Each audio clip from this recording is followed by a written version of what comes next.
close would you get to a killer or a serial killer if you thought that they could give you information about a victim's murder? This week we talked to a bounty hunter who did just that, both with Casey Anthony and Wesley Shermantine. Tune in to Partners in True Crime to hear his incredible story. The very first night getting her out, we just knew it was bad.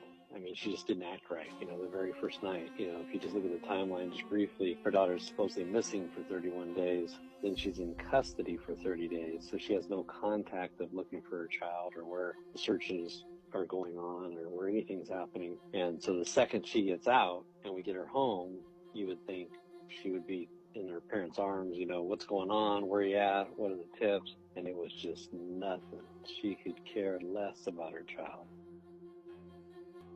Actually, back in 1985, Chevy Wheeler went missing. Chevy Wheeler was last seen getting into Shermantine's truck. He was 18, she was 16. She was going to skip school, and witnesses saw her get into his truck, take off. Later, they interviewed her friends and said that she was going to skip school that day, hang out with him up at his family property up in San Andreas, and she never came back. So this is back in 85. And again, unbeknownst to me at the time, they investigated. He was the only suspect. They actually gathered some blood in a cabin up in San Andreas.